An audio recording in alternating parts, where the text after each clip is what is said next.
मित्रों नमो नमः। मैं सुपर संस्कृत गंगा चैनल से एक बार फिर आपका मित्र डी के। मित्रों हम लोग आज संस्कृत व्याकरण में कारक की वस्तुनिष्ठ प्रश्नोत्तरी भाग 19 देखेंगे। इससे पहले हम लोगों ने कारक वस्तुनिष्ठ प्रश्नोत्तरी भाग 18 को देखा था, जिसमें हम लोगों ने 116 प्रश्न कर लिए थे। तो मित्रों आज हम लोग जो है 117 से आरंभ करेंगे। तो जो भी हमारे भाई बहन संस्कृत विषय को लेकर चाहे किसी भी परीक्षा की तैयारी करते हों, ये संस्कृत व्याकरण सभी के लिए बहुत ही ज़्यादा महत्वपूर्ण है। मित्रों हम लोग जो ये प्रश्नोत्तरी करते हैं वो सामान्य व्याकरण से संबंधित होती है। इसमें सामान्य प्रश्न होते हैं जो सभी परीक्षाओं के लिए बहुत ही ज़्यादा महत्वपूर्ण होते हैं।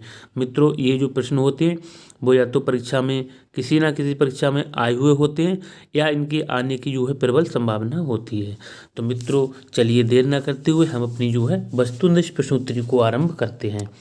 तो आज का जो हमारा पहला प्रश्न है मित्रों वो ये है कि ध्रुवम पाए अपादानम।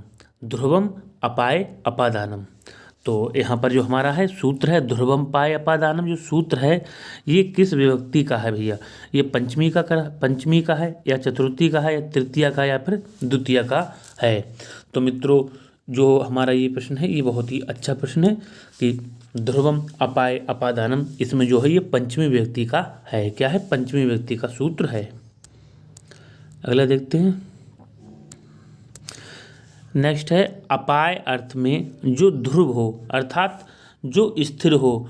जैसे पेड़ से पत्ता गिरता है तो हमारा यहाँ पर जो पेड़ है मित्रों वो ध्रुव है, पेड़ अपनी जगह पे स्थिर रहा है। तो वही यहाँ पर बताया गया है कि अपाय अर्थ में जो ध्रुव है, जो अर्थात स्थिर हो, जिससे कोई वस्तु अलग हो रही है। जैसे मोहन गांव से जाता है या पेड़ से पत्ता गिरता है या पेड़ से फल गिरता है, उसे कहते हैं। तो उसे भैया क्या कहते हैं? तो उसे हम लोग कहते हैं अपादान। क्या कहते हैं भैया? अपादान कहते हैं। और उसी की जो है पंचमी विभक्ति होती है, उसी में पंचमी विभक्ति लगती है, उसकी अपादान संज्ञा होती है और उसमें पंचमी विभक्ति लगती है भैया। तो ध्रुव जो हो उसमें क्या है? अपादान। अगला देखेंगे 19 में है कराए अपादान जो होता है पंचमी व्यक्ति से। अपादाने पंचमी से कौन सी, यहाँ पर कह रहा है अपादाने पंचमी से कौन सी व्यक्ति का जो विधान होता है? तो भैया सूत्र में ही दिया हुआ है कि अपादाने पंचमी अर्थात अपादान में पंचमी व्यक्ति होती है और अपादाने पंचमी से कौन सी व्यक्ति का विधान होता है? तो पंचमी व्यक्ति का ही विधान होता है। पहला ऑप्शन हमारा सही है मित्रों। अगला देखेंगे। नेक्स्ट है कह रहा है ध्रुवम पाए अपादानम। ध्रुवम पाए अपादानम, उपयुक्त में जो अपाय है, अपाय पद का भैया क्या अर्थ है? तो अपाय पद का यहाँ पर जो अर्थ है वो विश्लेषण से है। किससे है मित्रों? यहाँ पर विश्लेषण से है। फिर से देखते हैं ध्रुवम अपाय अपादानम। तो उपयुक्त में जो अपाय पद का जो अर्थ पूछा गया है हानि, आपत्ति, आघात या विश्लेषण, तो यहाँ विश्लेषण से है। किससे है? विश्लेषण नहीं, विश्लेष से है मित्रों, विश्लेष से है। अगला है भैया 21 का देखेंगे। यहाँ पर है ध्रुवम अपाय अपादानम, सूत्र का जो उदाहरण है कौन सा है? बहुत ही अच्छा प्रश्न है भैया। 121 हम लोग देखेंगे। देखो पहला हमारा ऑप्शन है वृक्षात पत्राणि पतंती। दूसरा है साह धावतो अश्वात पतति और है बालका सोपानात पतति। देखो पहला जो है कह रहा है वृक्षात, यानी वृक्ष से। किससे? वृक्ष से। वृक्ष में यहाँ पर पंचमी व्यक्ति लगी हुई है। पत्राणि पतंती, तो वृक्ष से जो है यहाँ पर पत्ते गिर रहे हैं। तो यहाँ पर जो ध्रुव है वो कौन है? यहाँ पर ध्रुव है जो स्थिर है वो वृक्ष है। तो और दूसरा देखेंगे। दूसरा भैया कराए सा, यानी बहे धावतो अश्वात पतति। बहे दौड़ते हुए अश्वात यानी घोड़े से पतति गिरता है। साह बहे धावतो अश्वात पतति, बहे दौड़ते हुए घोड़े से गिरता है। जब घोड़े से गिर जाएगा तो अलग हो जाएगा। अच्छा, तो यहाँ पर जो मित्रों यहाँ पर जो हमारा ध्रुव है वो अश्व है। अगला है वृक्षात बालका सोपानात पतति, जो बालक है सोपानात यानी सीढ़ियों से पतति गिरता है। तो भैया यहाँ पर जो सोपानात, यहाँ पर अश्वात और यहाँ पर वृक्षात, ये जो ध्रुव है अर्थात इनमें जो है पंचमी विभक्ति लगी हुई है। और ध्रुवम पाए अपादान सूत्र से ये संबंधित हैं। तो इसमें जो कह रहा है कौन सा उदाहरण, तो तीनों उदाहरण जो हैं इसी के हैं, अर्थात हमारा जो ऑप्शन उपरोक्त सभी सही हो जाएगा। अगला है भैया 22 का देखेंगे। यहाँ पर कह रहा है वृक्षात पत्राणि पतंती। जो उदाहरण है इसमें, उदाहरण में जो वृक्षात पद में किस सूत्र से पंचमी व्यक्ति हुई है, तो भैया यहाँ पर जो हुई है वो ध्रुवम पाए अपादानम, ध्रुवम अपाए अपादानम से हुई है। तीसरा ऑप्शन सही है। 23 का देखेंगे। जुगुप्सा विराम प्रमाद अर्थानाम, जुगुप्सा विराम प्रमाद अर्थानाम उपसंख्यानम, इस जो वार्तिक से किस व्यक्ति का विधान, भैया ये वार्तिक है, क्या है, वार्तिक है। कह रहा है इससे किस व्यक्ति का विधान होता है, फिर से देखेंगे। जुगुप्सा विराम प्रमाद अर्थानाम उपसंख्यानम, इस वार्तिक से किस विभक्ति का विधान होता है, तो जो इस वार्तिक से विधान होता है वो पंचमी व्यक्ति का ही होता है भैया। किसका होता है, पंचमी का ही होता है। और होता किससे है, फिर से देखते हैं। जुगुप्सा विराम प्रमाद अर्थानाम उपसंख्यानम, इस ये वार्तिक है, क्या है, वार्तिक है। तो इससे जो विधान होता है ये पंचमी व्यक्ति का ही होता है। ऑप्शन दूसरा सही है। 24 का देखेंगे। यह कह रहा है जुगुप्सा जो होता है, जिसका अर्थ होता है घृणा या निंदा, किसी से हम घृणा करते हैं या निंदा करते हैं। विराम, विराम का अर्थ है रुकना। प्रमाद यानी आलस। इन अर्थ वाली धातुओं के प्रयोग में कौन सी विभक्ति होती है, जैसा कि हमने ऊपर भी किया है। तो कैसा होता है, तो इसमें भैया कौन सी व्यक्ति होती है, इसमें होती है हमारी पंचमी व्यक्ति। किस किस में, जुगुप्सा विराम और प्रमाद में। जुगुप्सा का अर्थ है घृणा या निंदा, विराम का अर्थ है रुकना, प्रमाद का अर्थ है आलस। इन अर्थों वाली धातुओं में जो है पंचमी व्यक्ति का प्रयोग होता है। 25 का देखेंगे। कह रहा है जुगुप्सा विराम प्रमाद अर्थानाम उपसंख्यानम का जो उदाहरण है वो कौन सा है। देखो बहुत ही अच्छा प्रश्न आ गया है। कह रहा है कौन सा उदाहरण। अब पहला देखो भैया, पापात जुगुप्सुते। अब यहाँ पापात है, पाप से कर रहा है, तो पापात की जो है पंचमी व्यक्ति, पापात में पंचमी व्यक्ति लगी हुई है। कि क्या लगी हुई है, पंचमी व्यक्ति लगी हुई है। अब दूसरा है, कह रहा है सह बह कार्यात विरमति। अब देखो कार्यात में पंचमी लगी हुई है भैया। और अगला है सा धर्मात प्रमादति, तो यहाँ धर्मात में लगी हुई है। कह रहा है जुगुप्सा विराम प्रमाद अर्थानाम उपसंख्यानम का उदाहरण कौन सा है। तो भैया जो तीनों उदाहरण हैं वो किसके हैं, तीनों उदाहरण ही इसी के वार्तिक के हैं। ऑप्शन चौथा सही है। अगला देखते हैं। 26 में कह रहा है जुगुप्सा विराम और प्रमाद। कह रहा है इन अर्थों वाली धातुओं के योग में कौन सी संज्ञा होती है भैया। तो कौन सी संज्ञा होती है, तो इनकी संज्ञा जो होगी अपदानी संज्ञा होगी। क्या होगी, अपादान संज्ञा होगी। और फार्मूला भी सूत्र दिया हुआ है, जुगुप्सा विराम प्रमाद अर्थानाम उपसंख्यानम। फिर से देखते हैं। जुगुप्सा विराम प्रमाद अर्थानाम उपसंख्यानम, 2-3 बार कहेंगे जिससे हमें याद हो जाएगा। जुगुप्सा विराम प्रमाद अर्थानाम उपसंख्यानम, जुगुप्सा विराम प्रमाद अर्थानाम उपसंख्यानम, इस वार्तिक से अपादान संज्ञा हुई है। अगला देखेंगे भैया 27 का क्या है। कह रहा है पंचमी विभक्ति जो करने वाला सूत्र है वो कौन सा नहीं है। क्वेश्चन को हम लोग अच्छे से पढ़ेंगे, एंड में आके क्वेश्चन हमारा चेंज हो जाता है। कह रहा है पंचमी विभक्ति, यहाँ पर लिखा है करने वाला, सूत्र यहाँ देखो नहीं है, तो हमें पता नहीं लगेगा कि क्या है, इसलिए पूरा पढ़ेंगे एंड तक क्वेश्चन। पंचमी विभक्ति करने वाला और सूत्र नहीं है। अब कौन सा सूत्र नहीं है 27 का हम लोग देखते हैं यहाँ पर भैया। तो देखो पहला है ध्रुवम अपाय अपादानम, ये तो है। दूसरा है जुगुप्सा विराम प्रमाद अर्थानाम उपसंख्यानम, ये वार्तिक है, ये भी है। तीसरा भीतर्थानाम भीत्रार्थानाम भया हेतु, भीतर्थानाम भया हेतु, भय वाली धातु में भी क्या है पंचमी व्यक्ति होती है। और यतश्च निर्धारणम, यहाँ जो है पंचमी व्यक्ति का प्रयोग नहीं किया जाता है। ये सूत्र जो है पंचमी व्यक्ति करने वाला सूत्र नहीं है। 28 का देखो भैया क्या 28 में कह रहा है निम्नलिखित में अपादान संज्ञा करने वाला सूत्र है। भैया अपादान जो करने वाला सूत्र है वो कौन सा है, तो हमारा सूत्र है भीत्रार्थानाम भया हेतु, भीत्रार्थानाम भय हेतु, भीत्रार्थानाम भय हेतु। मित्रों हम सूत्र को 2-3 बार जो कंटेस्ट करेंगे जिससे हमारा जो है अच्छे से माइंड में बसे आए। अगला भय डर अर्थ वाली और त्राण यानी रक्षा अर्थ वाली धातुओं के योग में भैया जिससे भय हो या जिससे रक्षा की जाए, उन अर्थ वाली धातुओं के योग में जिससे भय हो या जिससे रक्षा की जाए उसकी कौन सी संज्ञा होती है। 29 देखेंगे, ये भी अच्छा भी है। तो जिससे भय हो या जिससे रक्षा की जाए उसकी जो संज्ञा होती है वो अपादान संज्ञा ही होती है और उसमें विभक्ति जो है पंचमी का ही प्रयोग किया जाता है। मित्रों इसको हम लोग अच्छे से याद करेंगे। कारक जो है हमारे कितने, कारकों की संख्या 6 है संस्कृत में, और जबकि विभक्तियां हैं संस्कृत में वो कितनी है, 7 हैं। तो इसको हम लोग अच्छे से ध्यान रखेंगे। नेक्स्ट है, यहाँ पर है त्राण, अर्थ वाली, त्राण मतलब जिससे रक्षा की जाए, या फिर भय अर्थ वाली धातुओं के योग में कौन सी विभक्ति का प्रयोग किया जाता है, हम ऊपर देख भी चुके हैं। तो कौन सी का प्रयोग किया जाता है भैया, तो हमारा पंचमी विभक्ति का ही प्रयोग किया जाता है। किसका किया जाता है, पंचमी विभक्ति का ही प्रयोग किया जाता है।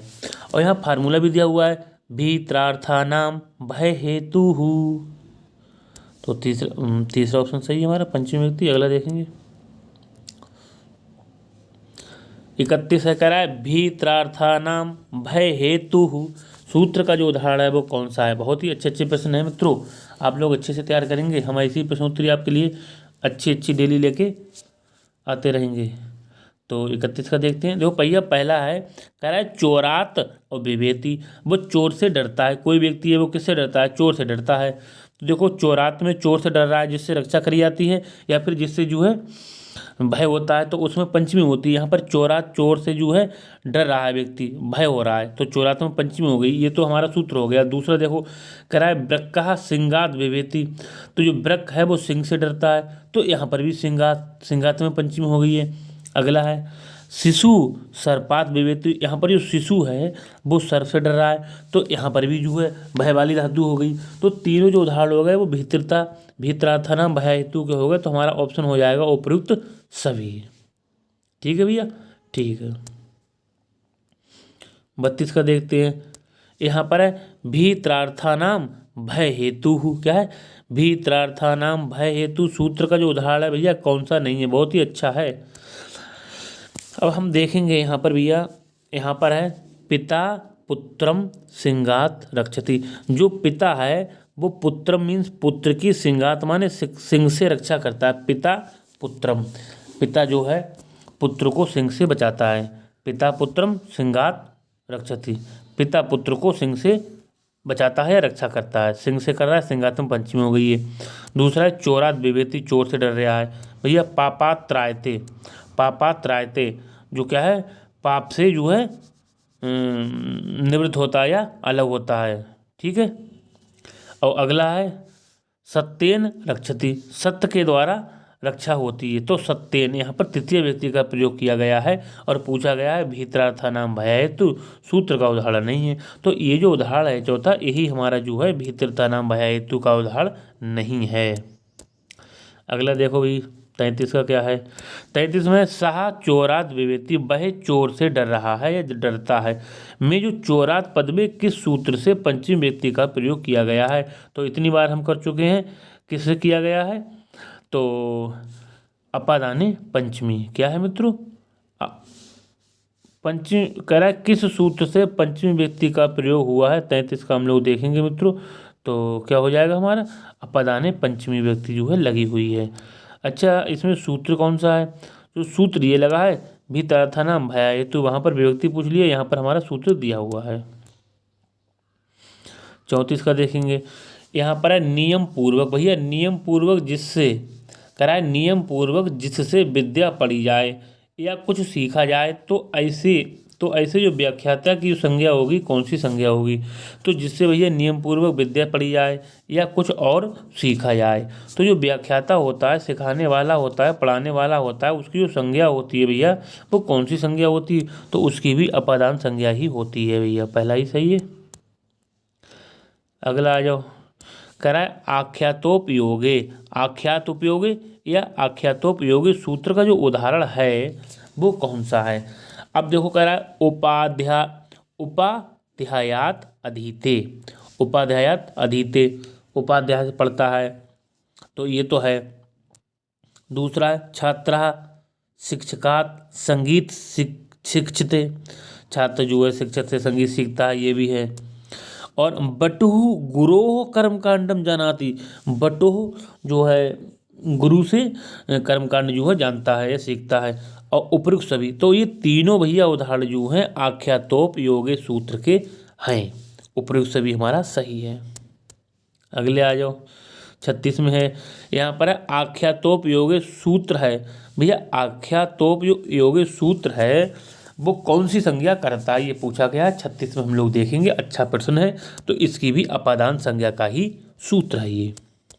नेक्स्ट है, कह अन्य भिन्न इतर ऋते पूर्व प्राक प्रत्यक वही आरभ्य प्रवृत्ति आदि शब्दों के योग में कौन सी व्यक्ति होती है। ये भी अच्छा प्रश्न है 37 का मित्रों ना, ये बहुत ही अच्छा प्रश्न है। और ये शब्द बहुत महत्वपूर्ण है। देखो यहाँ पर ऋते के योग में बहुत पूछा जाता है, प्राक के योग में पूछा जाता है, वही के योग में पूछा जाता है, प्रवृत्ति के योग में पूछ लिया जाता है। तो सभी शब्द हम देखेंगे।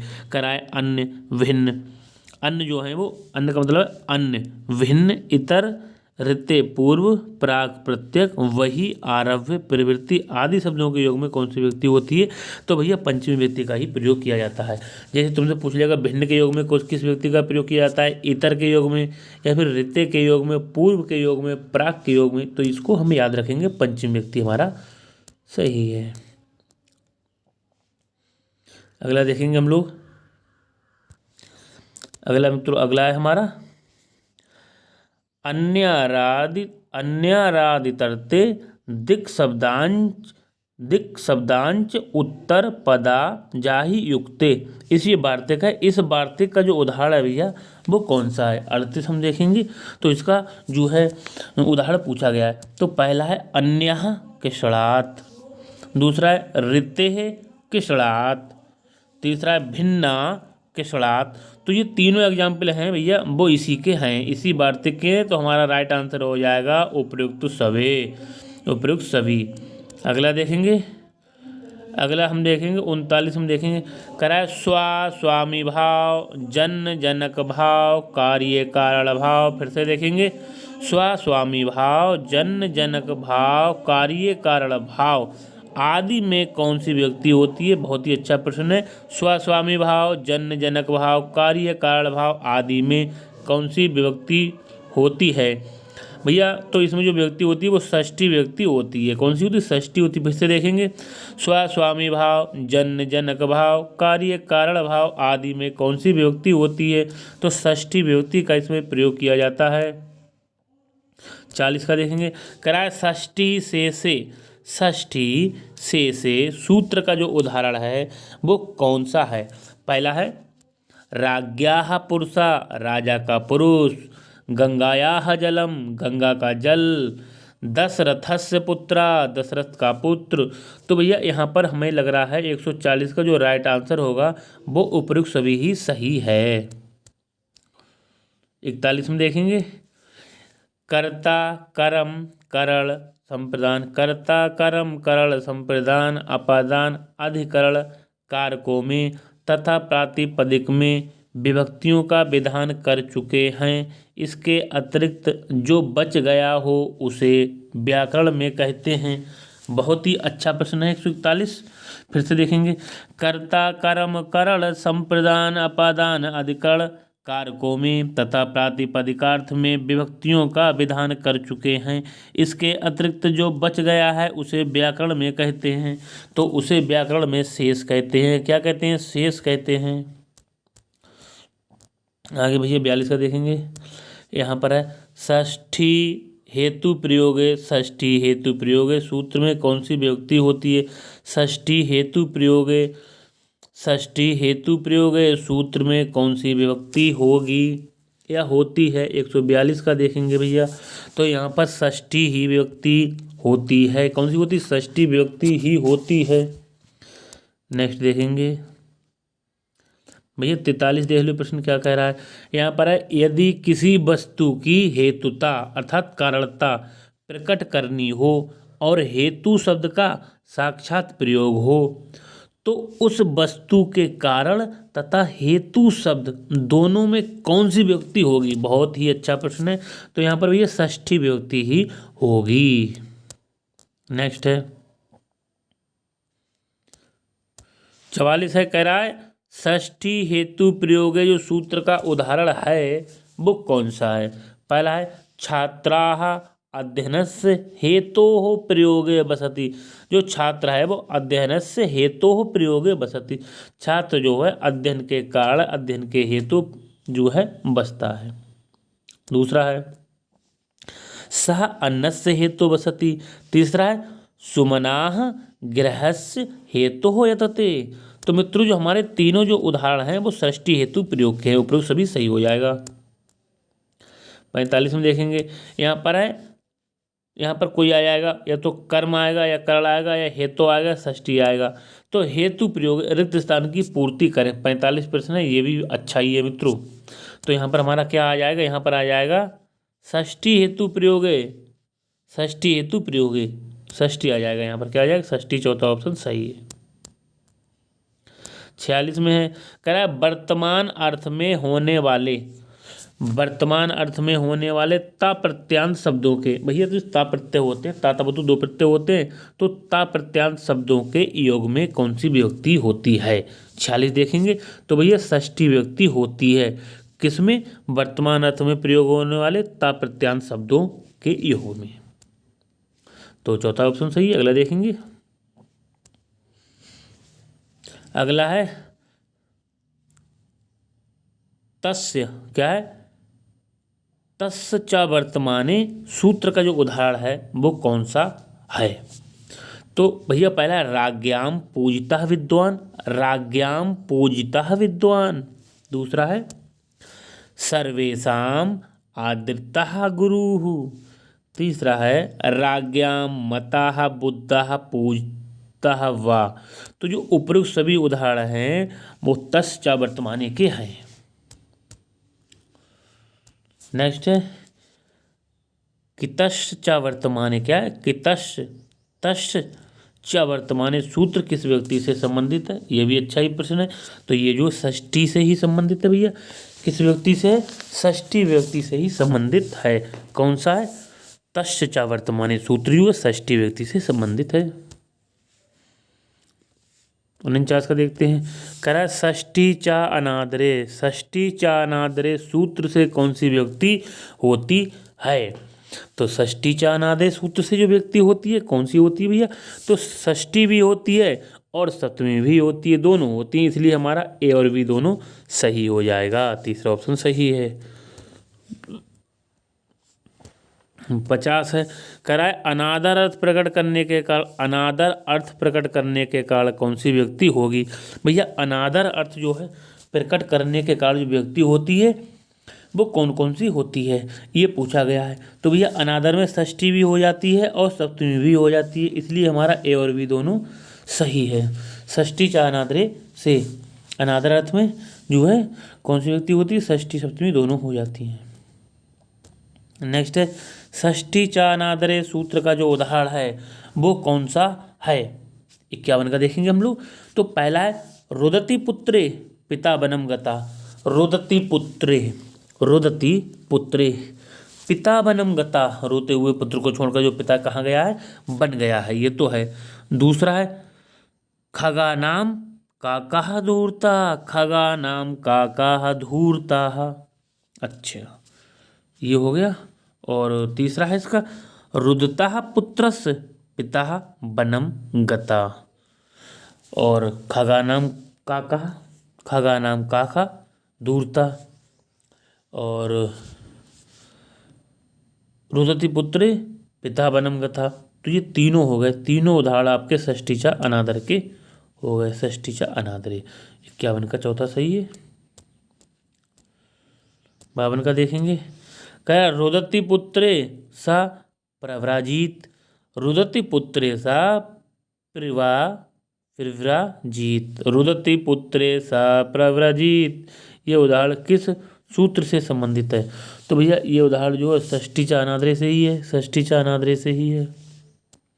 अनादर अर्थ में षष्ठी व्यक्ति हो रही है। मित्रों ये दो प्रश्न थोड़े हल्के आए, इनको हम अच्छे से देख लेंगे। कह रहा है जो बात अन्य विभक्तियों से न कहने की इच्छा हो, जो बात अन्य विभक्तियों से न कहने की इच्छा हो उसमें किस विभक्ति का प्रयोग होता है। 53 का देखेंगे भैया, उसमें किस विभक्ति का प्रयोग होता है, तो उसमें भैया षष्ठी विभक्ति का ही प्रयोग होता है। जो बात अन्य विभक्तियों से कहने की इच्छा ना हो उसमें किस विभक्ति का प्रयोग होता है, तो उसमें षष्ठी विभक्ति का ही प्रयोग होता है। 54 का देखेंगे, यहाँ पर है निम्नलिखित उदाहरण में षष्ठी विभक्ति है। भैया किसमें षष्ठी विभक्ति है, पहला देखो कह रहा है अक्षरा काणा, इसमें भी नहीं है। विप्राय गाम ददाती, इसमें भी नहीं है। और हरय रोचते भक्ति, इसमें भी नहीं है। मातुहु स्मरति, क्या है, मातुहु स्मरति, इसमें जो है षष्ठी विभक्ति का प्रयोग है। किसमें, मातुहु स्मरति। अगला आ जाओ, कह रहा है कृत्य के साथ किस व्यक्ति का प्रयोग, यदि अच्छा, एक होता है ऋत्य, एक होता है कृत्य, तो इसको अच्छे से ध्यान रखेंगे। कृत्य के साथ पूछा है, कृत्य के साथ किस व्यक्ति का प्रयोग होता है, 55 का देखेंगे। तो ये कृत्य शब्द है, इसके साथ जो षष्ठी व्यक्ति का ही प्रयोग होता है, कृत्य में षष्ठी का ही प्रयोग होता है। 56 का कह रहा है षष्ठी व्यक्ति जो है होती है अपादान में, करण में, अधिकरण में या संबंध मात्र की विवक्षा में। तो ये 156 जो है इसका चौथा ही ऑप्शन सही है, संबंध मात्र की विवक्षा में षष्ठी व्यक्ति का प्रयोग होता है। 57 का देखेंगे, यहाँ पर है कह रहा है कर्मादिनामपि, क्या है, कर्मादिनामपि, कर्मादिनामपि और संबंध मात्र विवक्षाणाम, कर्मादिनामपि और संबंध मात्र विवक्षाणाम, विवक्षायाम, संबंध मात्र विवक्षायाम का जो विभक्तिर्भवति, विभक्ति होती है भैया किसमें, कौन सी व्यक्ति होती है। 57 का देखेंगे यहाँ पर, तो कह रहा है कर्मादिनामपि और संबंध मात्र विवक्षायाम का जो विभक्तिर्भवति, तो षष्ठी विभक्तिर्भवति।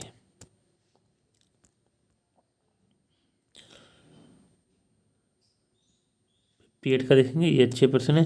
कह रहा है आधार की कौन सी संज्ञा होती है, अपादान, संबंध, करण या अधिकरण।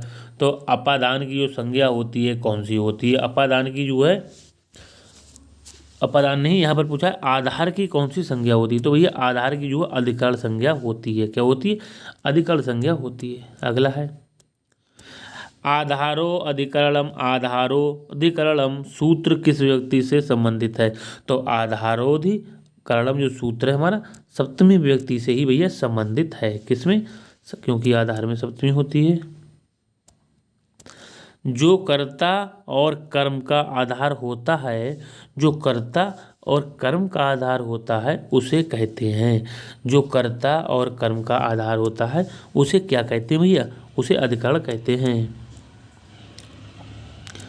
61 का कह रहा है आधारोधिकरणम का उदाहरण है कौन सा है, 61 का देखेंगे।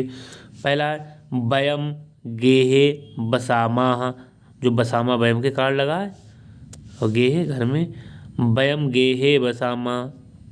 दूसरा है वनेषु सिंगाः बसंती, वन में सिंह बसते हैं, रहते हैं। गंगायाः निर्मलम जलम अस्ति, गंगा में निर्मल जल है। तो मित्रों उपरोक्त जो उदाहरण है वो हमारे आधारोधिकरण के हैं। नेक्स्ट है सप्तम धिकरणे सप्तम, सप्तम धिकरणे चा सूत्र से किस विभक्ति का विधान होता है। सप्तम में अधिकरणे चा सूत्र से किस विभक्ति का विधान होता है, तो किसका होता है, सप्तमी विभक्ति का विधान होता है। नेक्स्ट है कुशल और निपुण, ये दो शब्द हैं, कुशल और निपुण शब्दों के योग में किस विभक्ति का प्रयोग होता है। तो भैया कुशल और निपुण जो शब्द है इनके योग में सप्तमी विभक्ति का ही प्रयोग होता है। नेक्स्ट है कह रहा है सह शास्त्रे कुशला अस्ति ही, सह शास्त्रे कुशला अस्ति, वह शास्त्र में कुशल है। सह शास्त्रे, शास्त्र में सप्तमी व्यक्ति है, कुशला अस्ति कुशल है, ये उदाहरण है भैया, तो ये सप्तमी का ही उदाहरण है। नेक्स्ट है ये भी अच्छा कह रहा है आधार के कितने भेद होते हैं। भैया आधार के कितने भेद होते हैं, तो भैया मुख्य रूप से जो आधार के भेद होते हैं 3 ही भेद होते हैं आधार के। कौन कौन से होते हैं मित्रों, तो वही होते हैं वैश्विक आधार, औपलेक्षिक और अभिव्यापक, 3 आधार होते हैं। कौन कौन से होते हैं, वैश्विक आधार, अभिव्यापक आधार और औपश्लेषिक आधार। तो आधार के कितने भेद होते हैं भैया? आधार के 3 भेद होते हैं। अगला देखेंगे, यहाँ पर है जो आधार के भेद हैं। देखो कितना अच्छा प्रश्न है। आधार के भेद हैं, अभी हमने कहा तुरंत आ गया। तो पहला है औपश्लेषिक, दूसरा है वैश्विक, तीसरा है अभिव्यापक। तो आधार के 3 भेद होते हैं। उपरोक्त सभी हमारा ऑप्शन सही है। देखो मित्रों, ये जो प्रश्न है बहुत ही महत्वपूर्ण है, इससे एक न एक प्रश्न पूछ ही लिया जाता है। यहाँ पर हमको मिलान करना है, करा सुमेलित करें। इधर आधार दिए हुए, इधर उनके उदाहरण हैं, तो किस आधार का उदाहरण सही है वही हमारा राइट आंसर हो जाएगा। तो पहला है औपश्लेषिक कटयास्ते, दूसरा है वैश्विक मोक्षे इच्छास्ति, तीसरा है अभिव्यापक का है तिलेषु तैलम, और चौथा है मित्रों, चौथा है हमारा अभिव्यापक है पर्याप्तम घृतम। क्या है? पर्याप्तम घृतम। तो मित्रों चौथा है पर्याप्तम घृतम, यही हमारा जो अभिव्यापक आधार का उदाहरण है, यही सही है। नेक्स्ट मित्रों हमको क्या करना है, यहाँ पर करा है जीवेशु मानवाः श्रेष्ठा, जीवेशु जीवों में मानवाः मानव श्रेष्ठा, मानव श्रेष्ठ। जीवों में जो मानव है वो श्रेष्ठ है। वाक्य में जो जीवेशु पद में क्या है, जीवेशु पद में सप्तमी व्यक्ति विधायक सूत्र है वो कौन सा है? तो देखो यहाँ पर निर्धारण किया गया है कि जीवों में, किसमें? जीवों में जो मानव मानव है श्रेष्ठा श्रेष्ठ है। जीवों में जो मानव है वो क्या है? श्रेष्ठ है। जीवों में जब मानव श्रेष्ठ हैं तो यहाँ पर जो निर्धारण किया गया है, तो जीवेशु पद में सप्तमी व्यक्ति तो हुई है, लेकिन उसका जो सूत्र है किस सूत्र से हुई है? पहला है आधारोधिकरणम, दूसरा है यस चा भावेन भाव लक्षणम, तीसरा है तस्य निर्धारणम, चौथा है सृष्टि चा नादरे। तो 68 का राइट आंसर हो जाएगा यतस्य निर्धारणम। यहाँ पर जो है निर्धारण किया गया है। जैसे होता है कवि नाम कालिदास श्रेष्ठा या कवि सु कालिदास श्रेष्ठा, वहाँ पर भी यतस्य निर्धारणम सूत्र होता है। अगला देखेंगे, नेक्स्ट है मित्रों, कराए चरमणि द्वीपिनम हंति, चरमणि द्वीपिनम हंति उदाहरण है। ये किसका उदाहरण है? 169 का मित्रों।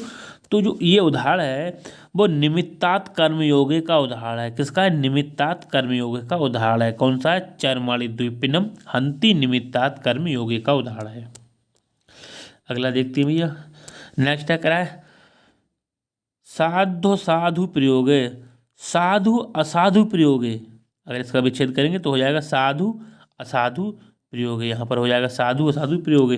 तो इसको हम एक साथ पढ़ सकते हैं, साधुहा साधु प्रयोगे च। वार्तिक जो है किससे संबंधित है या किससे इसका जो है वो संबंध है? तो इसका सप्तमी से ही प्रयोग, सप्तमी से ही संबंध है।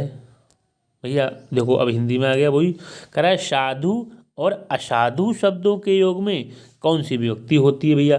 तो साधु और असाधु शब्दों के योग में जो व्यक्ति होती है वो सप्तमी व्यक्ति का ही प्रयोग किया जाता है। 72 में है, कह रहा है साधुहा साधु प्रयोगे चा, साधु साधु प्रयोग चा, साधु साधु प्रयोगे चा का उदाहरण है। यहाँ पर जो है एग्जाम्पल पूछा गया है मित्रों। कौन सा एग्जाम्पल है? तो पहला है किष्णाः मातरि साधु, किष्णाः मातरि साधु। दूसरा है किष्णाः मातुले असाधु। यहाँ पर साधु का हो गया, यहाँ साधु का है। किष्णाः मातुले असाधु।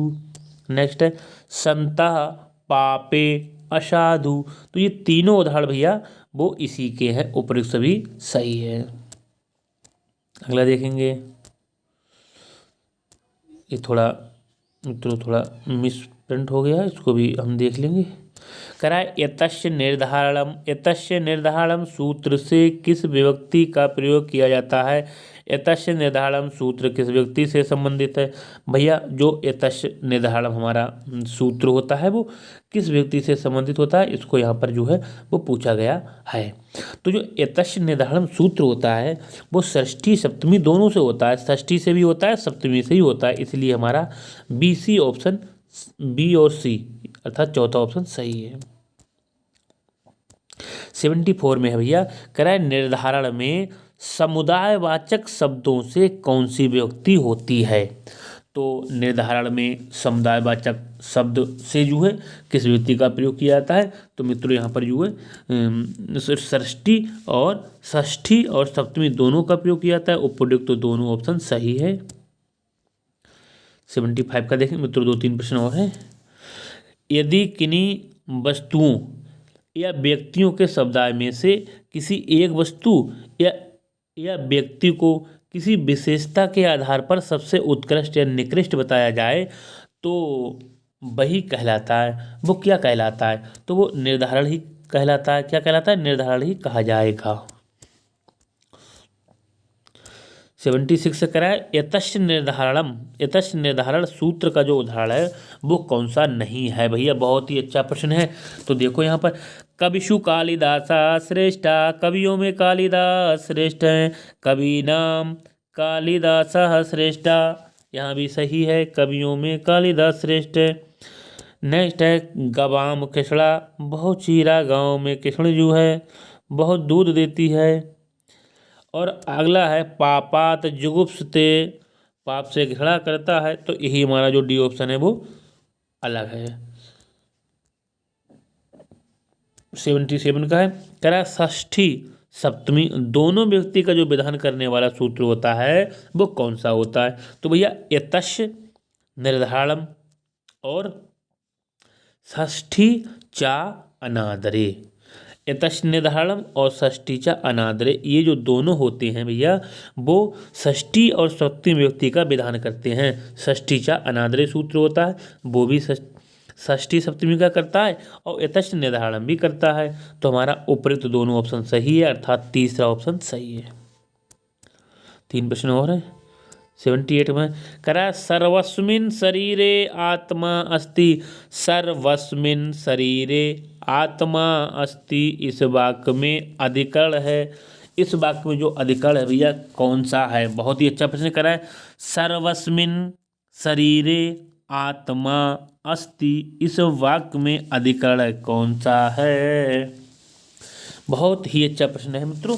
तो इसमें पूछा गया कि अधिकरण कौन सा है। पहला ऑप्शन है आत्मा, आत्मा है या फिर शरीर है या फिर अस्थि है और या फिर सभी है। बहुत ही अच्छा प्रश्न है ये। तो मित्रों इसमें कह रहा है सर्वस्मिन् शरीरे, शरीर में आत्मा अस्थि आत्मा है। तो यहाँ पर जो हमारा शब्द शरीरे दिया हुआ है ये अधिकरण है।